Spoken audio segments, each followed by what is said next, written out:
All right, we are live, episode 1 of Market Recap. So we're calling this Market Recap number 1. Every day, going to be trying to do it 9 to 10 Eastern. Can't do it on Wednesdays 9 to 10, so it might have to go 10 to 11 or 8 to 9 on Wednesdays. But besides that, kind of like a new podcast. Chris, why are we starting this? Well, there's a lot of turmoil in the markets right now, and some people, they're listening to CNBC, and of course, our favorite topic, Jim Cramer, and he's given some terrible advice. So we figured we could roast him a little bit and also have some fun while we talk about the general market and just see how things are. I think a lot of people right now are worried about the market. Sometimes you need like a different. Some different people, some different opinions, and we're here to provide that, man.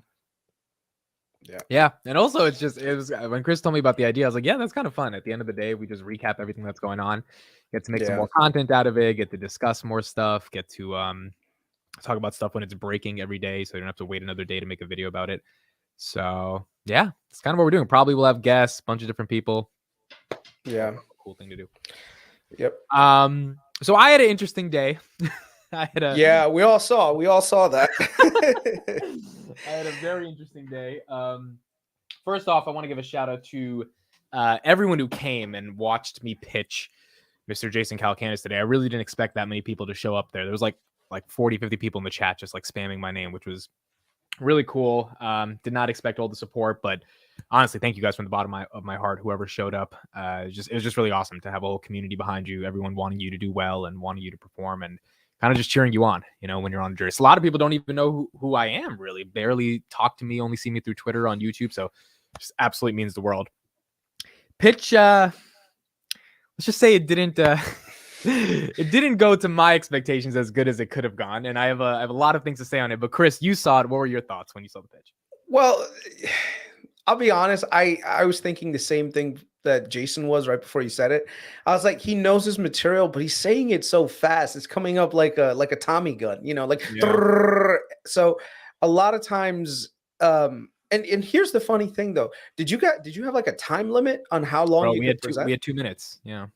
Yeah, so that's the other thing too, right? Like you can't give a very small window and then expect at the same time people not to try to get as much material out as possible in the 2-minute window. But then again, when it comes to these pitches, you just get better with time, right? Yeah. And I think you'll get better with time. And I think the product is good. It's growing at what it needs to be. And I think at this point, it's more about just letting the numbers speak for you rather than you trying to explain it. And because that's the key, right? You start off with a vision and then you start to see the numbers flow in. And then once the numbers flow in, you just put them on the screen and be like, here you go. Because that's what I saw some of the other, like I tried watching some of the other people that presented. Yeah. And I think that's the one thing that these guys focused on heavily, which was even like, here's the one that was on the same group as you. They said, I think the one with the money one where the guy was like, even if you have just 2 clients and you're generating some revenue, it means that you have a product that people are willing to put money towards, right? Yeah. So I think that's what's going to be key for you in the future when you actually start to show like, hey, this is the reach that we have, but this is the monetization potential. This is what we're trying to get to. And this is where we are. We're very early in our journey. So get in now before everyone else figures this out. So, yeah. It was interesting because, I took his feedback. So first of all, I had a couple things. First of all, I had a lot of people text me saying that, okay, so some 50% of people that text me saying it was fast, but like we understood it. We don't know why it's such a big deal. Yeah. Other people were like, that was totally fine. It wasn't fast at all. So there were like 2 or 3 people that were like, bro, that was just too lightning fast. So I get it from that perspective. Definitely could have slowed it down, at least for Jason. The problem was I got 2 first place votes last time and I did it at the same speed. And everyone saw that video. It was on YouTube. And like literally no one even in the comments on YouTube told me that was too fast. So I guess for Jason, that was it. Like, it's hard to beat myself up about it because the miscalculation of, oh, you have to like spend 10 seconds a slide versus like 2 seconds a slide. Didn't even think about it for 3 days. I was preparing this for 3 days, and not once did I think, I should really change the whole presentation and go super slow. So if I had one piece of advice, I would say try not to teach. Try not to like, what's the word? Try not to make like Jason Calacanis to be like some kind of like up their figure, because that's the other thing too. Like Yeah. if you were really really excited about this pitching this to him, so what happens is there's like a level of anxiety and nervousness, and that plays into how you present yourself. So anytime you walk in the door, I would just say, dude, it's just another guy. That's it. And if you do that, the rest will just flow. But well, see, the thing is, so people know, and we'll get into the markets in a little bit. We're just getting this off, and we're letting some people get in here. I did international debate, right? So there were two types of debate. You did fast debate and then slow debate. Slow debate is like you're presenting in front of like literally people from the street, so they don't know anything about debate. Fast debate is you're debating in front of professional judges. I know how to do both. I know how to adapt. I did this presentation like 50 times, so the anxiety wasn't really there. Like I was ready to do it. If I knew going slow would be the way to success, then I would have just done it slow. You know, it wasn't like I was fast because I was nervous. I was fast because I had a fuck ton of shit to say. Slower. I wouldn't say slow, just slower. Just like maybe like dial it back maybe a little bit, and that's it. I would. The other thing is like your product itself. It's a really good product as long as people get their hands on it, right? And that's what Jason that I really like. That's what he said. He's like, I'm going to check this out. It looks like the web is good. That is what you need, because we just updated the web 2 days ago. That's why. So yeah, we got that out there. Yeah. Once he experiences it for himself, let the product do the talking for you, and we'll see where things go. The fact that you're at a point where you're pitching ideas right now to him is good, but this also means that now you can take this and use it towards other people and other VCs, because he's not the only VC out there. Yeah. And I did over glorify him. I mean, in my head, he's a super big deal, but at the end of the day, he's just another investor. For us, it's like, for those that know, we were able to raise money. We don't need his 25, 50K check. It's not going to make a material dent in our progress. His name is what matters. And so that's the reason I was excited about this pitch. But I don't know if I had to gun to my head, I don't think we get him, because I don't think he was super excited about it at the end. Like he got the problem, and that was the miscalculation I made as well. I was like, well, I need to spend a lot of time on the problem, and he was like, that's the time you should have spent the least amount of time on. But in my head, I was like, his number one question is gonna be like, why is this different from Spotify? Which is why I spent so much time explaining impressions and how Joe Rogan got 100 million from Spotify was because of YouTube, and like really building out that story. But I guess it needed to be formatted in a different way to kind of get to the solution and speak on the results, because our results aren't bad. Our growth isn't bad. And maybe that would have impressed him a lot more. I think I don't think we get him though. I really don't think we get him. I don't know. Like even if you don't, dude, this is just one more step that you need to take. Jason Calacanis does not get every single good idea out there, and that if without him things are failed. Like that's not it, And like I said, this is a moment to learn. This is the moment to learn from where, like, the fact that you have good constructive criticism from a VC means more. That should mean more. Everyone fails a whole bunch of times. What Randall said. Right. That's Randall. Yeah. That's exactly what he said to me when we DM. He's also an investor. He's like, the fact that you're getting good constructive criticism. It's worth more. It's worth more than you think. And like I said, I think this is the first step of many, because it's not just going to be 1-2 pitches and that's it. Like that's how you end up becoming the biggest thing. I would say you've got a long way ahead of you, but that's why if this thing hits big, you deserve all the flowers that you get and all the return that you get, right? You're pursuing a dream. And unfortunately, sometimes the dream is going to take a little bit longer than what you're expecting, Yeah, you're going to get punched in the face in some of those good moments, bro. Like, how I felt as soon as this ended? Have you seen that Elon Musk clip where it's like 60 Minutes in 2012 where they're asking him about Neil Armstrong and how he was against space colonization? Buzz Aldrin. I think Buzz Aldrin told Buzz Aldrin. I said it wrong. And he was like, and he started crying because like that's like his idol or something. And he's like, and he's like against SpaceX. I was listening to Jason. As soon as he started talking, I was like, fuck, this guy hates it. I don't think he hated the idea. But the other thing is too, like, there was a lot of good pitches, dude. There were definitely some decent companies out there. Yeah.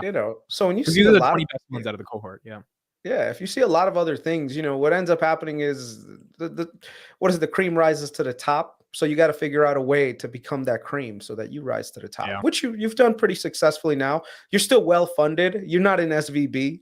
We're not in SVB. Not in SVB. Did you send out that tweet? No, I didn't. I forgot to send it. I was prepping for the pitch the whole weekend. I didn't even think about that. Nice. I should be like, even though the bank is under, I just saw Vivek and David Sachs debate, which maybe we should get into a little bit of a discussion. That would be fun. Yeah, that'd be good. It was a good debate they had. All right, so that's pretty much it. The video for the pitch, if you just go to This Week in Startups, cohort 4, type that on YouTube. I'm at minute 34. Or go to my Twitter. I tweeted it a couple of hours ago, and you guys can check it out. But yeah, that's pretty much it. So again, thank you for everyone who supported. It means the world to me. 88 people here. Thank you all for being here as well. All right, Chris. So FRC collapsed to, I think, mid 16, 17 today. Someone put in $5,000 and made 2,500 within like 30 minutes because it was up 50% in an hour, went right back to 30. How did you think the bank was going to do today, and what were your overall thoughts on how the market took the news? I mean, you know, when it comes to FRC, their problem is directly related to how illiquid the assets that they have are. So right now the Fed came in and they said, "Look, we will make sure we protect all depositors." They have a liquidity agreement with the Fed now, and on top of it, they've got additional liquidity resource of JP Morgan. So there's liquidity there, but these banks are not doing you charity work. They're not lending you this money for free. They're going to charge you interest on it, right? And if the interest that they're charging you is more than the assets that you have are generating, that means that you're a lot less valuable, right? So that's the key. So I think a lot of people, when they're looking at the stock, you got to remember their next quarter and the 2023 is going to be a bad year for them net income wise, because they're going to have to realize some losses, and at the same time they're going to have to adopt a business model that works. Because right now, if you look at what their cost structure was, they have negative operating costs for their non-interest accounts, right? So basically the cost of operating their business, I think, is like 3 billion, and it's only generating $1 billion in fees. So they're net negative in 2 billion, but then they're generating $4 billion in interest payments and only expensing $880 million in interest. Interest income is coming in. 4 billion is coming in interest income, and 888 million is going out as interest expenses. How do But you know those this? interest You went through their expenses are going to statements? go up. Yeah, man. I went through their balance sheet. I went through their 10K with a fine tooth comb, because I was looking for two things: their hedge positions, to see if they have any hedges in place for these interest rate rise. Like, everything that's happening right now to a lot of these banks is not because they lent out money at a cheap rate. It's because they didn't hedge, right? If No. you don't Same thing protect with it, SVB. Yeah. yeah. And why didn't they do it? Ask yourself, why didn't they hedge against their position? Well, that's because why should I pay an insurance policy? I don't need it. Right. Everything's going to be fine. I'm Right. profitable. But that's stupid. That's why I'm saying, like, anytime you invest and things get really good and you're really up there, buy some puts, even if it just goes worthless, it expires. Who gives a shit? So You were you know? thinking of buying FRC? Is that why you were going through the balance sheet, like trying to figure out? No, no, no. I was kind of interested in seeing some of the other regional banks and how they were affected by SVB. And that's when I realized, like, I was like, wait a second, SVB at least is mostly in treasuries. FRC was mostly in real estate debt. So real Ah, estate debt is a lot less liquid. Like, it's hard ah. to mark. It's hard. Think about it this way. If I told you and said, Amit, what's your house worth? Right? You Mhm. could ballpark it here and there, but until you really sell it, you don't know what the real value is, right? Now Right. imagine that on the $120 billion scale. It's not as easy to value all those assets, especially if you have a area where you have to do a fire sale. So that just means that you're going to have to figure out, okay, how am I going to unload these assets? How am I going to unload these mortgages? And how's it going to affect my bottom line? And it was, like I said, they were in a big hole. Like, I don't know if you saw this, but Martin Shkreli actually did like a breakdown of FRC live, No, because I he didn't does see it. like a whole bunch of lives. And halfway through his presentation, he got so freaked out, he called one of the bankers. He's like, "Hey, I think we got a problem." Yeah. He called like a friend who was a banker? Yeah. Yeah. He's like, "Dude, if they open this on Monday morning, this is going to tank." Okay, So, but so, yeah. like it tanked today, but it didn't die. Like the bank's not done. So like, Mhm. is this not something you're at least interested in? Like someone made 50% in 30 minutes on the bank. Like Yeah. they're not. I'm not into swing trading on banks like that. Just, I don't know what's going to But happen to these are them. Yeah. depressed banks. Like these aren't just. This is not like JP Morgan. This is like something that's almost 70% down. Is there not? It's not even worth looking at. I would say you don't know what the skeletons in the closet are just yet. You know, I think a lot of times these situations are very fluid in the way they are. So it's like Bear Stearns, right? Bear Stearns started to go down, and then some people were like, "Oh my God, Bear Stearns should not be." Jim Cramer, remember in 2008, he's like, "Oh, the Bear Stearns should not be this low. This is a great buy." And then they discovered more shit, and that shit went down more, and then eventually got acquired by JP Morgan for I think pennies on the dollar, you know. So I think we can't look at these things from like a high level and be like, okay, we know everything that's happening, right? And what's the word when the tide goes out, we find out who's swimming naked. Yeah. So this is not the time that you want to take the risk of buying something, even if it seems like it's at a huge discount. It's not smart unless the market is finally stabilized. You know, and if you really are interested in buying something like this, I would say do it with a very small amount of money, because you never know with these things. And also you could do it with some protection, but the protection is probably super expensive. It means like puts. Like you could buy some puts on it right now and hope that, but the puts are super expensive. So like I said, to me the risk is not worth it. You know? Okay. In 2008, was Lehman as big as like JP Morgan is today? Was it like that type of a bank? Well, no, it was an investment bank, right? So basically there was no like depositors for Lehman Brothers. Like you couldn't go to a Lehman Brothers bank, right? It was completely like investing bank. So basically, let's say you're a company and you need financing to buy another company. Well, Lehman would be the one that helps you get that loan, right? They would provide you the financing for that loan. They didn't deal with small things, right? They also dealt with things like buying a whole bunch of securities and then selling them on the market, right? So that's what they essentially did. Lehman Brothers would buy up all these mortgages from these independent banks, put it together, right, and then bundle it and then sell it, right? But they had a lot of mortgages on their books at the time, and these are the kinds of things that are big differences between J.P. Morgan and Lehman Brothers. That you have an investment bank that's specifically focused on the investing community, and then you have others that are consumer banks that are specifically focused on providing liquidity and ample money storage to like your regular consumers, right? And one of the good things is that because of it, there's a lot more protections around protecting the consumer that came out after '08. You know, there are some talks though. I'll be honest with you, Amit. I'm hearing some not so good things about Bank of America. Okay. No, I heard. Didn't Nike give them $1 billion credit line today? I have to do more research. I'm not going to talk on Bank of America without doing more research, because there's some stuff going on in the background at Bank of America that's making me a little bit uncomfortable. Bro, but B of A fails. This is 2008. Like B of A can't fail. So there's two that you have to really worry about right now. One is B of A, of course, but the other one is Charles Schwab. Okay, Charles Schwab owns TD Ameritrade, and there's just a whole lot of other stuff. I'm doing some research on them right now that I'll probably talk about sometime later this week. But I would say Charles Schwab, like look at Charles Schwab right now, how much they lost, right? They're down, I think. Yeah. So these are the things that we're going to have to be very cautious with. I would say the next couple of months are going to be very interesting in this space.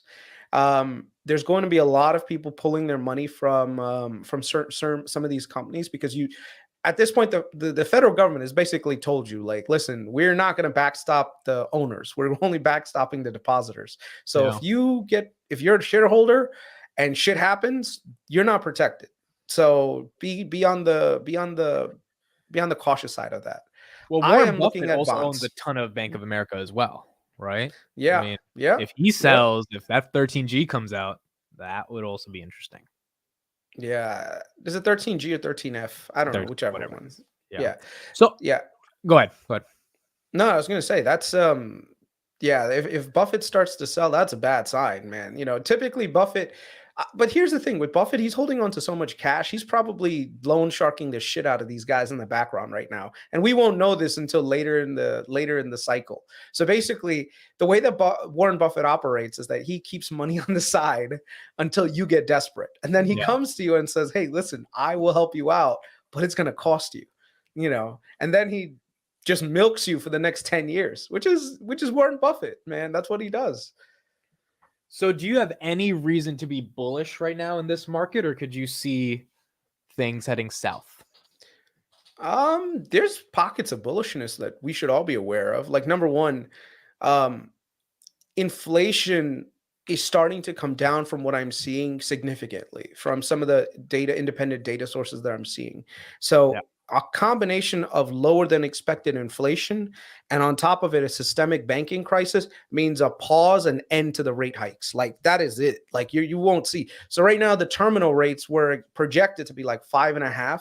No, like they've been put to like 5 now. So I think a lot of people are saying, look, there's no way the Fed wants to break the economy to the point where they have to come and rescue it by pumping more liquidity into the system and then causing inflation to go rampant again. So you don't want another crisis to happen. I know. Look at Gabe. They're like, oh my God. Agrees with you. Gabe is always going to disagree. Gabe, of course, right now has a ton of puts on the S&P, right? So it's in his best interest to crash the market. Right, he needs the market to go down. Gabe had a microphone as big as Jason Calacanis' Twitter account. Gabe's caps lock would be in eternity on talking about the market. Yeah, that's what he would do. I think there might be some truth to what Gabe is saying, because the one area that I don't see prices coming down as much yet is real estate and housing. Like that has been a big driver for inflation. And I think the other ones are starting to come down. Like food has come down, commodities, a lot of them have come down. Natural gas is down, gasoline prices are down. So when it comes down to it, those things are down, but I think housing is almost like a quarter of the CPI, right? So when it comes to shelter, unless there's some level of shelter that comes down also, we may be in a higher interest rate environment for a little bit, but it's like a seesawing thing, right? Where not everything is weighted just towards housing. It's a significant part, but it's not the only thing. So if all the other things are heavier, it may end up slowing down enough. I think we'll see an interesting number tomorrow for inflation, maybe around, I would say, based on what I'm seeing, probably 6.2, 6.1. Well, I don't know, man. I think 6.1 would be good. Like that's the Goldilocks, right? 6.0 would be really good. 6.1 is really good Goldilocks, and 6.2, we have a problem, sir. But I think we're probably closer to the 6.1 than we are. And yeah. I was gonna say, what months was inflation going up every single month? When did it start where like every single month CPI came in hotter up until June when it was 9.1? That was basically like February to June 2022, right? And then since June 2022, it's come down every single month. I think there was 1 month where it went up a little bit and it retraced, but since then it's been coming down. Yeah. It would be hard to imagine over the next 5-6 months that we're not at the least 5, right? If it's super slow. Like I don't see this retracement back to 7%. Like there's no catalyst in the market that could possibly lead it to that level, right? Or at least that's what you think. Yeah, my estimation is that we're finally starting to see a lot of those rate hikes end up biting into us now. So when it comes to that, the effects are lagging. That's the key right there that we have to keep in mind. That like once they raise interest rates, it doesn't affect us right away, right? But it does take some time. After about a little while, it's still going to come down. But energy and food is starting to slowly come down, right? And those are the keys that are going to be the things that we have to watch out for. So I think inflation in March is going to be very interesting. I think March we might see the biggest reduction in inflation, but we'll see. Gabe thinks you're delusional for 6.2. He thinks there's no way. You think 6.4? You really think it'll be 6.4, Gabe? That means there's no. It was 6.4 last month. Yeah, that means no change. He thinks there's no. There's been, dude. Look at the price of lumber. Look at the price of all these things happening. Look at the price of used cars. They're all coming down, and you're saying no. Inflation is still going to be hot, bro. Give it up. Inflation is starting to come down. Even the Fed saw it. Jerome Powell was talking about it. You know. Okay, so given the Silicon Valley Bank collapse, what is the argument for why the Fed will be more cautious with raising rates? Like, what has this catalyst because of a regional bank collapse, is that in and of itself deflationary, which is why the Fed should hold the brakes a little bit, you think? Well, kind of. I mean, because what's happening is you're going to have illiquidity, right? If people are afraid to lend money out, if banks go down, that means that Fed is going to, I mean, people are going to be scared to lend money, which means that people can't do things with it. So people can't go out and borrow money. So you have like almost like a freezing of the lending system, which means that yes, that's super deflationary because if people don't invest, people don't have money to spend. And then we're in a bad place.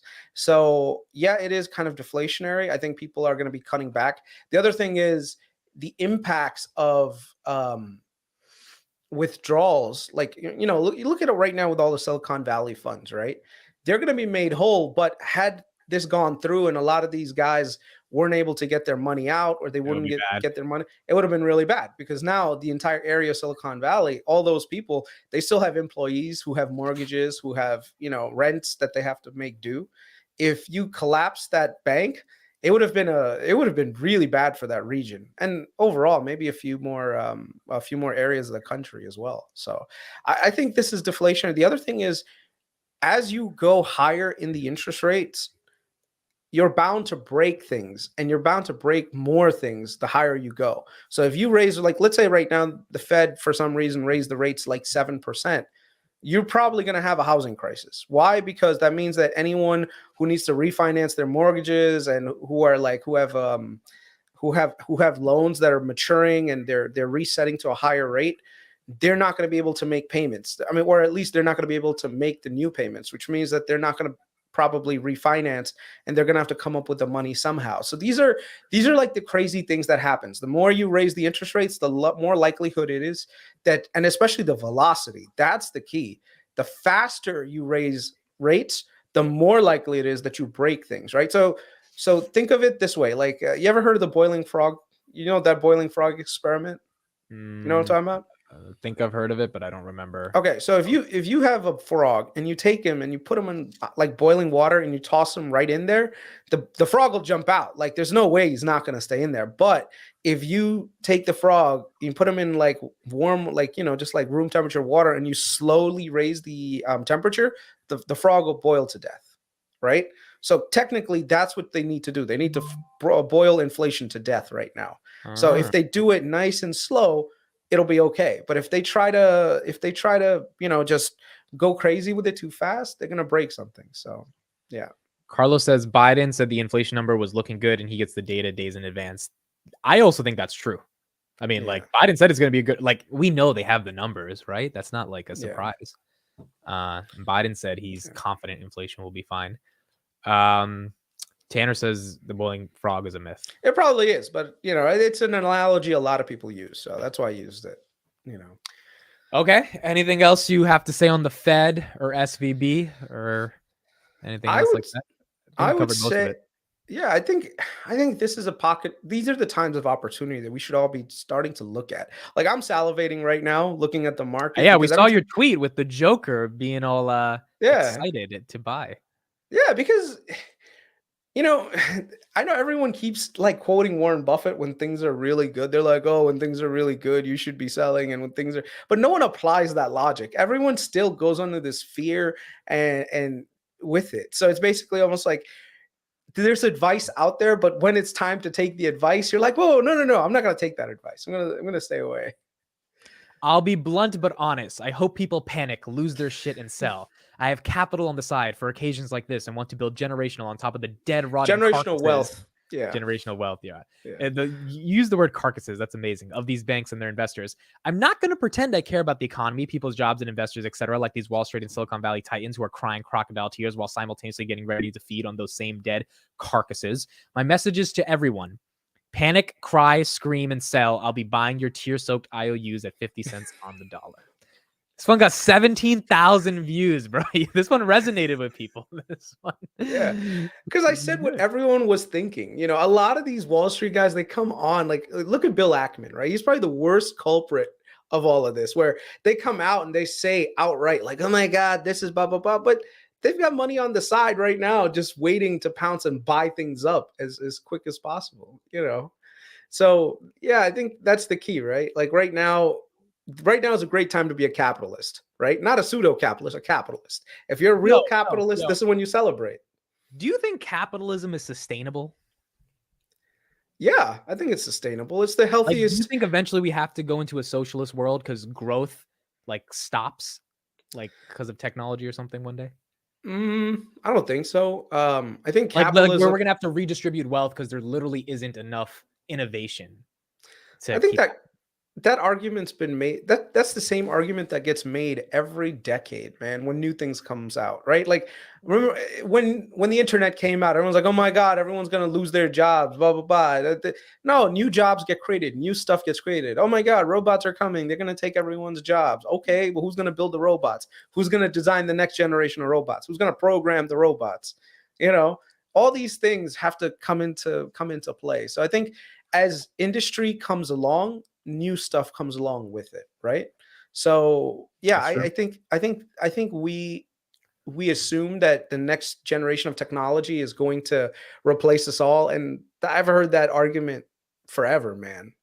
So no, I don't think that's the case. I do think that there's things that get disrupted. That's what technology does. Like if you had a company that made typewriters, right? And you thought oh yeah, I make typewriters and I'm gonna be replaced. Yeah, you're probably right, because now who has a typewriter?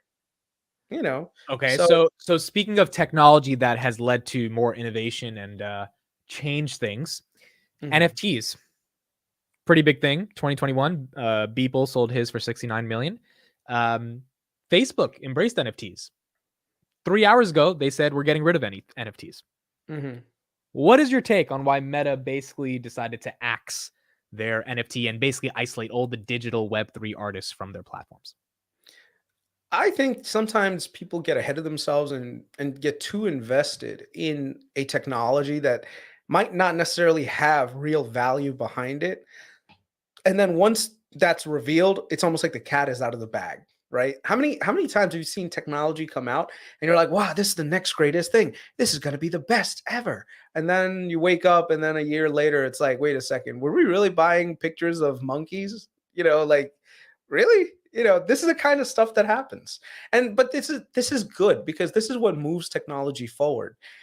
A lot of people think that if a technology dies or an industry dies, that's it. Like that's all that's going to happen to it. I don't think so. I think what happens is once an industry dies, the best of that industry gets repackaged and turned into something else. And then it goes forward from there. I agree with you. I'm just saying Meta has 3 billion users, and they basically said it. This to me is a signal that they think NFTs are full of shit. Like if you're not embracing the technology at all. Yeah, I mean, right now Meta is in a point where they're trying to basically be a lot more cost conscious, and the total ROI of supporting this ecosystem was probably not there. So they made a business decision. Yeah, they made a business decision and said, you know what, this is not what we need right now. But you think NFTs will be around in the next 5 years? You think I think so. You think they'll trade them? Interesting. Yeah, I think so. I think there's definitely like market interest for it. It's just not as big as people are expecting. And at the same time, it could come in another form or another way that we don't necessarily know today, right? It could be transformed into the next thing. So it's gonna depend on the next generation of innovators in that space to take on what's already been built and then make it better, and then make it something that's usable. But as far as I can tell right now, NFTs are not they don't provide any economic value outside of just, I don't know, like I just don't see it being a big economic value. I mean, I know Gary Vee has his NFT project, and he uses them like as a ticket to his conference. So there's some utility, and he's like a hard worker, so he's trying to build the brand. But a lot of people that have made NFTs are, full of shit. There's nothing really there. We got to get Tanner on the podcast, all three of us, one day, because I know you and him can deep dive into Nubank, which will be really good. So we should do a whole episode on Nubank. So Tanner, if you're free tomorrow or Thursday, let us know. We'll get you on. Yeah. By the way, was I not right? Weren't all those diversity questions actually being asked after I said it? I know that it made a lot of people uncomfortable, but it's the truth. Even the Wall Street Journal, did you see that? They actually said, hey, it's not the diversity that's the problem. It's the culture of we need to put diversity above everything else. That's the problem. I'm not saying don't hire people of color or don't hire women and all that stuff. That's stupid. Like you should go out of business if that's what you're thinking. The problem is if you wake up in the morning and it's like, you know what? Let's figure out how we're going to be more diverse. And you go to sleep thinking, hey, let's figure out how to be more diverse. And instead of focusing on the business that you have going, that's a problem. And that's a cultural thing that can happen. So I think the culture in some you were companies dead is right gone- on that one, bro. I mean, we don't know if that's the reason, but No. you weren't like on an island talking about it, because if the Wall Street Yeah. Journal is publishing that shit, like, you know what I mean? Yeah. Yeah, it's a valid conversation to have. I'm not saying that, you could be either way on this. It's something that people should not be afraid to talk about. That's all. Yeah. And that's the point that I was trying to make, is that we should be openly having debates and conversations about, hey, have diversity initiatives gone too far, in certain things where you can't even talk about them openly about, about how effective some of them are, how not effective they are. Are they negatively affecting corporate culture, right? Because I mean, I see some of it happening at work where I think sometimes people end up like putting too much emphasis on it to the point where Does your job have trainings for DEI? yeah, that, and we have training. So here's like healthcare. When you're in it, are you just like ignoring them, or are you kind of just like, how are you? No, I listen to it. I love working with people, right? And I love everyone I work with. The only thing is some of the stuff that they have, it seems a little bit too far gone, where you have to be a little bit excessive in the level of what's the word? Like it's come to the point at work where you have to be very standoffish with everyone and very formal, because anything you can say can be construed as a microaggression. So what happens is that collaboratively destroys the ability to even talk to people sometimes. Like imagine right now, if you talk in a certain tone to somebody, hey, that can be prescribed as a microaggression. And guess what? Now it's an HR issue.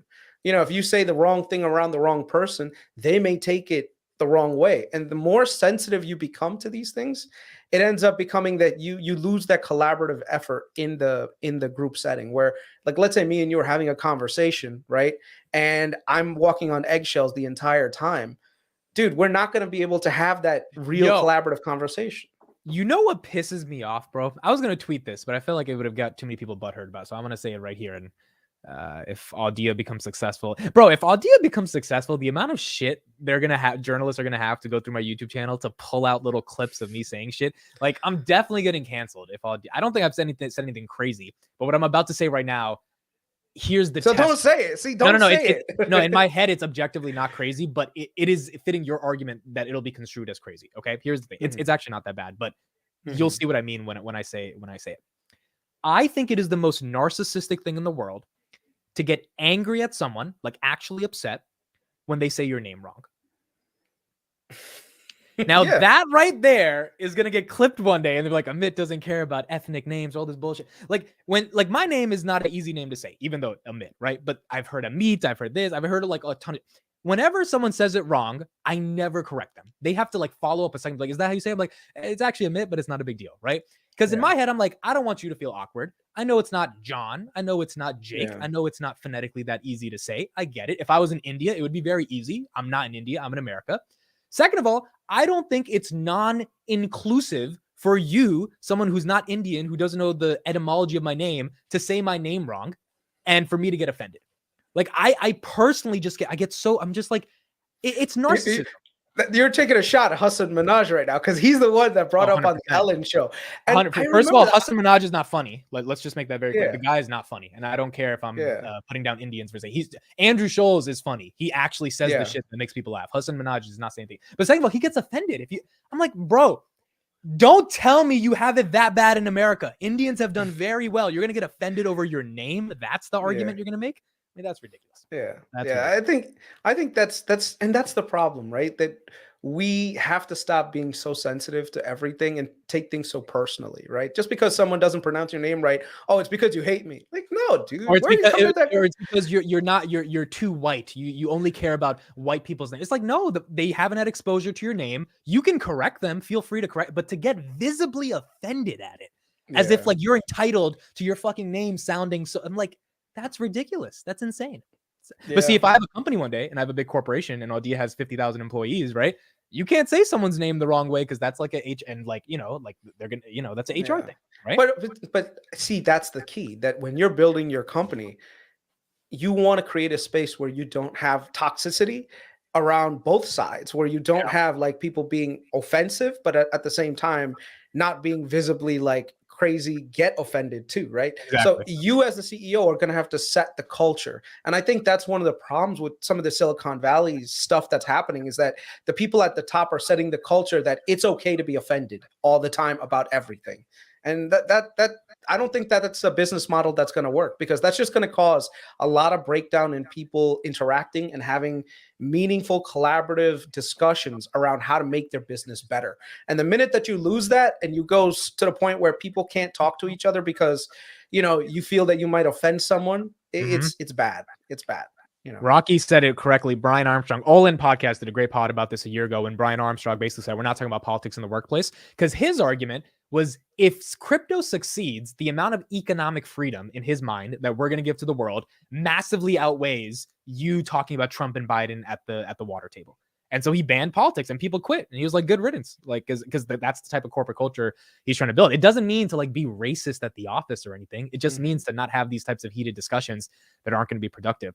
Someone also said, it's not sensitivity, it's respect. You lack respect because you think they're below you. What would you say to this? If I say your name wrong, I think you're below me now. See, that's the thing. Like, there's even times where, like, phonetically, I'm not able to say your name because culturally, I speak a different language too. Like, okay, I'll give you an example. I have a colleague who's Indian. Okay, he's from India. He is not going to say every time the person's name correctly every single time. It's just really hard for him to get away from how he pronounces certain parts of the English vocabulary, right? But the guy Yeah. tries. The guy tries to do it, right? So does that mean that he respects you less? Because now here's the thing: if they made no effort whatsoever and they just said your name wrong for like years, and even after you corrected them, then yeah, then And it's maybe there's offensive. something there. 100%. you 100%. know like, here's an example of something that one of our viewers, like one of our followers, they kept calling me Chrissy, and I was like, bro, I don't know you like that. We're not. What? You know what I mean? I was like, Yeah. I was That's like, like if it's a nickname, but you don't know him like that, right? So yeah, like, I don't know you like that. Like, and then when they start talking about like your significant other and stuff like that, like, no, we're not there. Like, maybe yeah. one day we'll be friendly enough to the point where you can do that, but yeah, no, we're not there. And I think he might have misread it. And I tried correcting it once or twice, and then it just didn't work out, and they kept going with it. And I was like, listen, we don't need to be collaborating on things. Sorry. Okay, a couple comments. As a person that has hundreds of clients around every corner of the world, a quick Google search how to pronounce works wonders every time. I agree. And there is nothing wrong with trying. I'm just saying if I meet you for the first time and you say it wrong because you don't have your iPhone to like learn how to pronounce, right? If you work with thousands of clients, you probably should take these steps like Tanner is saying. But Yeah. I just get annoyed when people get butthurt on the first time. Latasha says, I get bothered when it's a lack of effort. My name is Latasha, but the amount of times I get called LaQuisha. Now, I agree. Someone calling you LaQuisha versus Latasha makes no sense because the Q and U came out of nowhere. So that's just like stupid if someone says that. And that's when I think it's worth being offended. But if someone said Latacia, that's where I'm like, all right, that's not a big deal, right? Like, just correct them on that and that should be fine. But if someone totally says it the opposite way, then it's worth getting upset about because it's not worth it. Yep. Like I said, we have to do both sides. We have to be more sensitive to how we talk to people, but also at the same time, stop being so sensitive on the receiving end where we take every single thing as somehow an offensive jibe. Now here's an example of something that is actually kind of funny, but at the same time kind of sad. So there was a hospital, I don't know where, but essentially what happens is, like when you hear over the loudspeakers, you have like different codes, like code blue, which means that you have a critical patient, code blue to blah blah blah, right? Code red is what? Like fire, right? Yeah. So apparently some hospital thought it was a good idea to say an active shooter is code black. And a lot of people took offense to that, but they were running out of like code black. It's actually, that's the thing. Well, I mean, I'd heard a rumor. I heard it. It was just a funny joke that I heard. I don't know if they actually went with it, but people were offended by that, saying, "Oh, active shooter." to me, I would laugh at it. I'd be like, it's probably more likely a white guy should. I was just code about to say, white. I was like, actually, it's code white because these fucking, at least in America, a lot of Yeah, fucking mass shootings now by here's white the thing: people. some people could take this as a joke, some people could take it not. But I thought it's funny. That's what I thought. Like, hey, maybe this should actually be code white. My colleagues and me would laugh It's about so it. interesting, right? Because that is a joke that is racialized, right? And if Andrew Scholes was doing that joke, like he put up a Mexican comedy bit on his Instagram. Oh my God, it was so funny. He was talking about like who built the pyramids in Mexico. He's like, everyone thinks like aliens built it in Egypt. And in Mexico, he's like, the Mexicans built it because Mexicans are good at building shit. And like that's a stereotype that's racialized, but it's funny as a joke. Now, if Andrew Scholes had like a really good lead up to this punchline and the joke was code black, shooter, etc., blah, blah, it would be funny. I guess in the workplace, it's hard, right? Because is it funny? Is it offensive? Blah, blah, blah, blah, blah. But then it becomes a question of how offended do we want to be as a society? Because I could easily say code white and it's actually funnier, right? And so that's the hard part. Sometimes. No, I think Dave Chappelle had a really funny one where he took two negatives and turned it into a positive, right? Where he said one of his audience members, I think they were having it was like a couple, and there was one guy that was a Mexican and the girl or something was like an Asian, and he was like, man, y'all gonna have the hardest working baby ever. And everyone just died laughing, but she took offense to that. I'll tell you a funny story. So I was I was in AIT in San Antonio, and one of my friends, Sergeant Torrente, I don't know if you're watching, Sarge, but so I was like, Sergeant Torrente, I don't understand one thing. It's like, what's that, Chris? Like, why do people like Hispanic people get so upset, like Mexican people get so upset when you call them wetbacks? I think that's like such a good thing. And they're like, what do you mean, Chris? I'm like, it's because Mexicans work really hard. That's why their wets are back, right? So why is that derogatory? And he's like, no, you idiot. That's not why they're called wetbacks. I was like, what the hell? So apparently I didn't even know the origin behind it. Apparently it's because Mexicans cross the Rio Grande and their backs are wet. That's the reason why it's offensive to say that. Like, right. I didn't know that. I didn't know. See, that's an educational moment versus a moment where someone should, want to kill you or something for saying. Yeah, we laughed it off. We were just joking about it. So yeah. Let's look at this comment. Hey, man, I saw how you bombed your startup pitch, man. I saw it and I loved it. And yes, it was an information overload. But listen to this. People don't like people with higher IQ than. I don't know where that's going, Nijam, but thank you. I appreciate it. No, I think he just meant to say that you have a higher IQ than Jason Calacanis. Oh, but you have a higher. Yeah. I mean, look, at the end of the day, I should have slowed it down. There's nothing more I can say on that, but yeah. No, but look, I agree with you, man. I think when I was in high school, I was going to vote for Bernie Sanders my senior year, and like things have obviously changed. I took econ, first of all, that helped change things, but it's also like you just get older and you start realizing like, for me, it's been a cultural shift. It's like, I think I used to be more collectivist, which is like care about the group identity. And as you get older, you're like, I care about myself. And if I care about myself and I want others to care about themselves and take accountability and care about individualism a little bit more, then I'm not going to get offended so easily by these things that are collective. Now, granted, I don't think I've experienced massive racism in the United States because I'm Indian and like other people have different experiences. So that's the nuance there. But in general, just thinking more about yourself and caring more about, the issues you have in the world and not worrying so much about group identity, I think that's a net positive for mental health. Yeah, I really do. It's really funny. My mom's more racist against Indian people than she is. Oh, the amount of times my mom called me a terrorist when I had my beard, like every day. Yeah. My mom's Indian, by the way, and she hates Indian people. She's like, these goddamn Indian people. I'm like, Mom, you're Indian. It's like, you don't understand. They're all just a bunch of drama-filled people. Yep. And I was like, Mom, you're Indian. You can't say that about your own people. There are certain religions my dad is not a fan of, and you probably know what they are given he's Indian. He's like, bro, you can marry anybody, but don't marry that person. I'm just like, the BMW conversation, bro. Every Indian person has had the BMW conversation. I'm not gonna say out loud what it is. That's like a internal Indian people secret. That's an us thing. Yeah. Yep. That's an us thing. Yep. The best way to take care of the collective is to take care of yourself. I agree. Helping yourself is the easiest way to help other people. This is cool. This is a great conversation. Thank you, 174 people, for being here. I think this podcast will be market recap, random stuff. Today we talked about my Jason pitch for the first 10 minutes. We talked about meta, and then we got into a little bit of a culture conversation. So Yeah. Mhm. So just to run back, so this is the thing. Like the fact that we're able to have this conversation brings us closer together. And if companies don't have that collaborative environment where people can talk about these things and people just walk on eggshells, that's going to mean that business value is going to take a hit. So when you're analyzing a company, I know it's always a good idea to look at the balance sheet and all that's all you want to focus on, but also take a look at the leadership. Take a look Yeah. at the way that they interact with their employees. Go to stuff. I mean, investing isn't just about investing in numbers. It's also investing in a company. So believe it or not, one of the things that I've introduced over the last few years actually started looking into Glassdoor reviews, right? And looking at some of the stuff like on Blind, so that I can see how employees sometimes, and some of the views are really negative, and some of them are really hard. You have to just be like very perceptive to how people are interpreting things.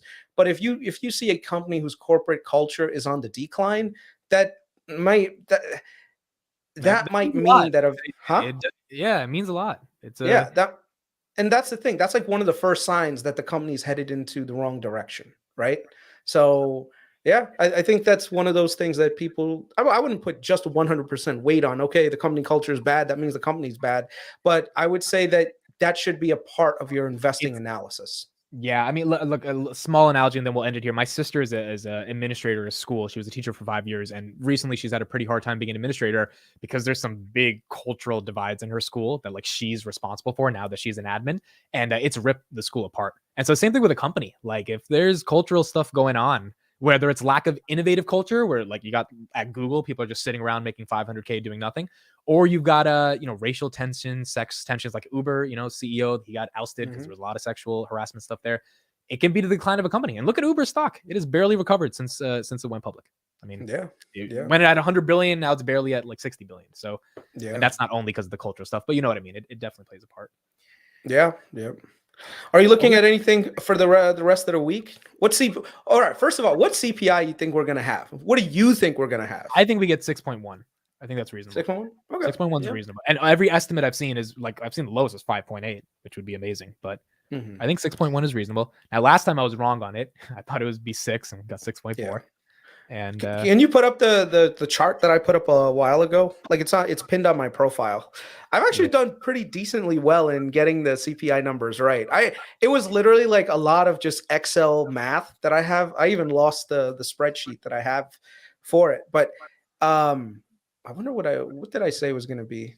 So this was my predictions for the rest of 2022 and 2023. So I posted this in November, and I've only been wrong by maybe like a point one or a point, yeah, point one here and there. So it's been pretty. I wouldn't say really accurate, but it's been pretty good. So according to my math in Excel, my spreadsheet, we're going to be down to 5.8, which is probably unlikely.